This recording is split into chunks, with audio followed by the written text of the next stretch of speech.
Banjir Darah di Borobudur Jilid 31.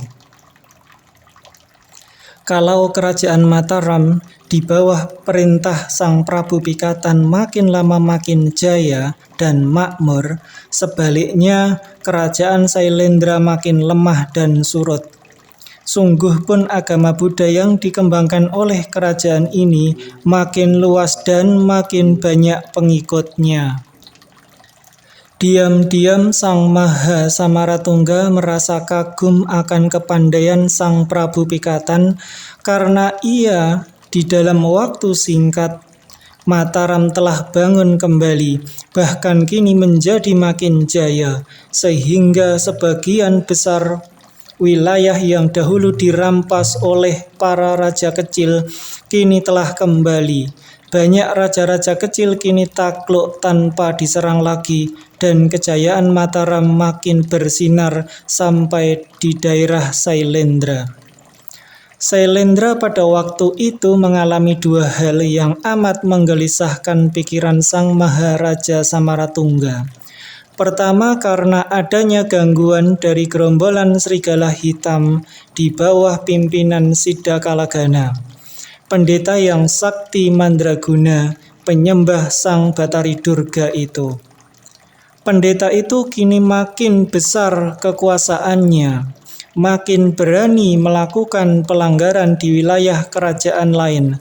Bahkan kini Siddakalagana telah mengangkat diri sendiri menjadi seorang raja dengan gelar masih tetap Sang Maharaja Siddakalagana, dan kerajaannya disebut Kerajaan Durgaloka. Hal kedua yang memusingkan Sang Prabu Samaratungga adalah Putri Pramodawardhani. Telah banyak pangeran dan raja yang datang mengajukan pinangan, akan tetapi selalu sang putri menolak. Hal ini amat menggelisahkan hati Sang Prabu Samaratungga. Oleh karena pinangan datangnya dari banyak pihak, dan kalau selalu ditolaknya, maka hal ini akan membuat sakit hati para pangeran itu dan menimbulkan permusuhan. Pada suatu hari, rombongan perahu layar yang besar-besar dan mewah berlabuh dan merapat di pantai Laut Jawa. Rombongan ini ternyata adalah perahu-perahu dari kerajaan Sriwijaya di seberang. Dan setelah para penumpangnya mendarat, ternyata bahwa mereka adalah utusan dari kerajaan Sriwijaya yang datang melamar Putri Pramodawardhani. Menerima pinangan ini, Sang Maharaja Samaratungga menjadi girang sekali. Oleh karena pinangan ini dianggap yang paling berharga dan mulia bagi putrinya. Pangeran manakah yang datang melebihi pangeran dari kerajaan yang juga beragama Buddha ini? Setelah menerima para utusan itu diberi tempat yang layak, segera Sang Prabu memanggil putrinya menghadap raja. Permaisuri dan putri mereka itu lalu mengadakan pertemuan di dalam istana. "Pramodawardhani, putriku yang tercinta," kata Sang Prabu Samaratungga dengan suara halus. "Ketahuilah bahwa hari ini datang warta yang amat mengirangkan dan membanggakan hatiku. Sudah sepatutnya pula kalau merasa bangga pula karena warta ini sesungguhnya merupakan penghormatan besar bagimu. Hamba ikut merasa gembira mendengar bahwa Ramanda Prabu menerima warta girang. Berita apakah gerangan yang mendatangkan kebanggaan itu, Rama?" tanya Pramodawardhani sambil memandang kepada ayahnya dengan sepasang mata yang indah dan bening. "Baru saja aku menerima utusan dari kerajaan Sriwijaya yang besar di seberang, dan utusan itu membawa tugas dari kerajaan Sriwijaya untuk meminangmu, anakku. Kau akan menjadi permaisuri dari kerajaan yang besar dan jaya. Nama Sailendra akan menjadi lebih besar dan terhormat karenanya. Maka bergembiralah kau, anakku. Akan tetapi, sang putri yang cantik jelita itu tidak menjadi girang sebagaimana yang diharapkan oleh ayahnya. Sebaliknya, termenunglah ia dengan sepasang alis hitam kecil dan panjang itu dikerutkan. Setelah agak lama, sang Prabu Samaratungga menegur putrinya. Pramodawardhani, mengapa kau nampak tidak bergirang hati? Apakah kau tidak merasa puas menjadi calon permaisuri kerajaan besar itu? Ramanda Prabu, mohon ampun apabila hamba mengecewakan hati Ramanda. Akan tetapi, terus terang saja hamba belum ada niat untuk meninggalkan Ramanda dan Bunda Ratu. Hamba tidak ingin pergi dari istana ini, di mana hamba dilahirkan dan dibesarkan. Kasihanilah hamba Ramanda, jangan mengirim hamba ke tanah yang asing bagi hamba itu. Merahlah wajah sang Maharaja Samaratungga mendengar ucapan putrinya ini. Pramodawardhani, alasan-alasan usang yang kau ucapkan itu sudah membosankan hatiku. Penolakan-penolakan atas pinangan banyak pangeran dan bangsawan masih dapat kuterima. Oleh karena mengingat bahwa para peminang itu derajatnya masih belum melebihi kita. Akan tetapi kau harus tahu bahwa peminang yang terakhir ini adalah Pangeran Pati Sriwijaya. Kau tak boleh selalu berkepala batu dan membantah orang tuamu. Apakah selamanya kau takkan menikah? Ampun beribu ampun Ramanda, sesungguhnya semenjak remaja, hamba telah mempunyai serta telah menanam sebuah prasetya di dalam hati tentang pernikahan hamba, yaitu calon suami hamba haruslah seorang pemuda yang selain berbudi mulia, berwatak kesatria, juga harus memiliki kepandaian dan sakti mandraguna. Tiba-tiba sang Prabu Samaratungga tertawa bergelak, kemudian berkata, "Hahaha, tentu saja anakku, tentu saja. Aku pun tidak suka mempunyai seorang anak mantu yang berbudi rendah, yang lemah dan tidak memiliki kepandaian. Jangan kau khawatir anakku, Pangeran Pati Sriwijaya mempunyai semua syarat. Ia masih muda, gagah perkasa, dan bijaksana pula.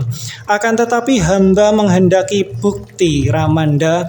Hamba hanya mau menjalani tugas pernikahan kalau calon suami hamba dapat membuktikan semua sifat-sifat yang menjadi syarat itu." Jadi kau menghendaki agar supaya diadakan sayembara untuk memilih calon suami. Demikianlah yang menjadi prasetya hamba Ramanda Prabu. Sang Maharaja Samaratungga mengangguk-angguk lalu menarik napas sambil meraba-raba kumisnya. Akan tetapi di dalam sayembara semua orang boleh memasukinya. Pramodawardhani, bagaimana nanti kalau pemenang sayembara itu seorang keturunan biasa saja? Bagi hamba lebih baik menjadi istri seorang pemuda keturunan biasa yang memiliki idaman hati daripada menjadi istri seorang raja besar yang tidak memenuhi syarat. Setelah tertegun berapa lama, sang Prabu menggeleng-gelengkan kepala. Sungguh berbahaya anakku. Akan tetapi kalau sudah menjadi prasetyamu, tidak baik kalau dilanggar. Biarlah Yang Maha Agung menetapkan pilihan untukmu. Aku hendak mengadakan 3 macam sayembara. Pertama, peminangmu harus dapat menarik gandewa pusaka Dewan Danu. Kedua, ia harus membersihkan hawa siluman yang mengotori puncak Gunung Papak. Dan ketiga, ia harus dapat bertanggung jawab dan menyambut semua serangan dari mereka yang menyerbu karena pinangannya ditolak dan harus membela Sailendra dari serangan musuh. Sudah puaskah hatimu, Pramodawardhani? Berserilah wajah putri jelita itu. Kalau seorang kesatria muda dapat melakukan 3 buah hal yang disebutkan oleh ayahnya itu, maka terlaksanalah cita-citanya, yaitu menjadi istri seorang yang gagah, perkasa, dan sakti. Ia hanya mengangguk lalu menundukkan kepalanya. Akan tetapi kemudian terdengar kata-katanya perlahan, "Sudah cukup, Ramanda. Hanya saja siapapun juga yang memenangkan sayembara harus pula melakukan sebuah syarat yang hamba tentukan sendiri kelak." Ayahnya tersenyum. Ia maklum bahwa putrinya mempunyai watak yang keras dan tinggi hati, dan tentu saja sebagai seorang putri mahkota, Pramodawardhani ingin menghargai diri sendiri setinggi mungkin. Akan tetapi, bagi seorang yang telah dapat menyelesaikan 3 macam tugas berat di atas, syarat apalagi yang tak dapat dilakukan? Baiklah anakku, sekarang juga akan kuumumkan sayembara ini, sekalian dijadikan jawaban untuk pinangan Pangeran Kerajaan Sriwijaya. Setelah itu Sang Maharaja Samaratungga lalu mengumpulkan semua pembesar dan hulu balang dan memerintahkan agar mengumumkan sayembara segera disebar luas. Juga para utusan dari Sriwijaya mendapat jawaban yang sama, yaitu pinangan dari Pangeran Pati Sriwijaya hanya dapat diterima apabila ketiga syarat sayembara itu terpenuhi. Utusan dari Sriwijaya ini dikepalai oleh 2 orang senopati Sriwijaya yang bernama Kalinggajaya dan Kalinggapati. Kedua orang kakak beradik yang gagah perkasa sebagai utusan yang berbakti. Mereka berdua sanggup untuk mengerjakan dan memenuhi syarat sayembara itu atas nama Pangeran Pati. Selain utusan dari Sriwijaya ini, banyak pula pangeran dan kesatria yang memasuki sayembara. Hari yang baik untuk pembukaan sayembara itu dipilih dan kemudian diumumkan. Di alun-alun telah dibangun sebuah panggung untuk Sang Prabu, Permaisuri, dan Putri Mahkota. Pada pagi hari dibukanya sayembara itu, rakyat berduyun-duyun datang ke alun-alun, mengelilingi pagar prajurit yang menjaga alun-alun itu. Di tengah alun-alun duduk bersila belasan laki-laki gagah perkasa belaka. Kepada mereka itulah semua mata penonton ditujukan dan mereka menjadi pusat perhatian dan kekaguman. Di depan para calon itu terdapat sebuah meja tinggi di mana gandewa pusaka keraton, pusaka Dewan Danu diletakkan terbungkus sutra kuning. Gamelan keraton sengaja dikeluarkan dan ditabuh meramaikan suasana. Baru saja Sang Maharaja Samaratungga beserta Permaisuri dan Sang Dyah Ayu Pramodawardhani telah keluar dari kedaton dan naik ke atas panggung itu diiringi oleh para nayaka dan hulu balang. Kini perhatian orang ditujukan kepada sang putri yang cantik jelita itu, yang berjalan menaiki tangga panggung dengan gerakan tubuh yang lemah gemulai. Kemudian duduk di sebelah kanan ayahandanya dengan sikap agung, bagaikan seorang bidadari surgaloka. Para pengawal dengan tombak atau pedang di tangan berdiri berbaris di depan dan bawah panggung, menjaga keselamatan keluarga besar itu. Sedangkan para pelayan yang juga cantik-cantik itu segera menggerakkan kipas bulu merak dan menyediakan segala keperluan keluarga agung itu, seperti minuman, buah, dan lain-lain.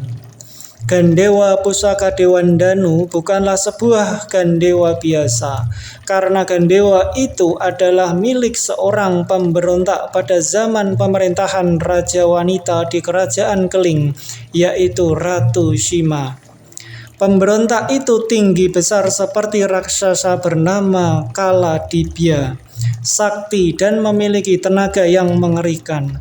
Akan tetapi pemberontak ini akhirnya binasa di tangan seorang senopati Ratu Sima dan gandewanya dari Kaladibya yang telah menewaskan banyak sekali senopati dan prajurit dari kerajaan Keling itu masih tersimpan sebagai senjata yang dahsyat dan ampuh yang bernama pusaka Dewandanu.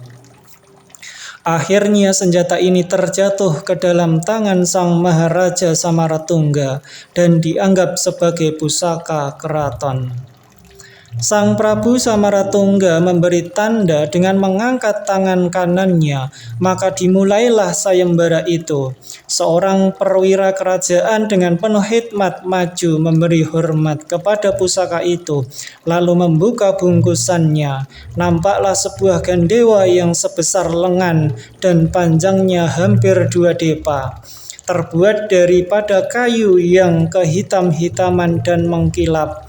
Tali gandewanya berwarna putih dan kuat sekali, karena tali ini terbuat dari otot badak. Pada saat seorang calon hendak maju menempuh ujian pertama ini, tiba-tiba para penonton di sebelah selatan terdengar ribut-ribut dan bergerak perlahan, memberi jalan kepada kedua pemuda yang tampan dan gagah. Tadinya orang-orang ini hendak marah melihat pemuda yang mendesak ke depan, akan tetapi setelah melihat betapa pemuda itu amat tampan dan berpakaian mewah seperti seorang raja, wajahnya juga bercahaya dan penuh keagungan, maka mereka lalu mengundurkan diri dengan sikap menghormat sekali. Seruan terdengar dari banyak mulut sebagai tanda kagum akan kegagahan dan ketampanan pemuda ini. Terutama sekali ketika mereka melihat bahwa pemuda bangsawan ini mempunyai belasan orang pengiring yang terdiri dari orang-orang bangsawan pula. Dengan tindakan kaki yang tenang dan tegap, pemuda ini menuju ke tengah alun-alun, kemudian duduk di deretan belakang, bersila dengan gagahnya. Sama sekali tidak menyembah kepada Sang Prabu Samaratungga, Permaisuri, dan putrinya yang berada di atas panggung. Pramodawardhani memandang dan sepasang matanya bercahaya penuh kekaguman. Di dalam hatinya ia bertanya, siapakah adanya pemuda yang tampan dan gagah itu, yang tejanya bersinar gemilang. Juga Sang Prabu Samaratungga memandang dengan penuh perhatian, karena raja ini dapat menduga bahwa pemuda itu tentu bukan orang sembarangan. Akan tetapi ia merasa penasaran melihat betapa pemuda itu sama sekali tidak mau memberi hormat dan menyembah ke arah panggung sebagaimana mestinya. Seorang penjaga yang melihat sikap pemuda itu segera melangkah maju hendak menegur. Akan tetapi ketika telah berdiri di depan pemuda itu dan bertemu pandang, ia terkejut dan melangkah mundur. Bukan main hebatnya pengaruh pandang mata pemuda itu, mengandung perbawa yang luar biasa. Kau siapakah, Raden? Agaknya kau tidak tahu bahwa yang berada di atas panggung itu adalah Sang Prabu sendiri bersama Permaisuri. Kau harus memberi hormat terlebih dahulu.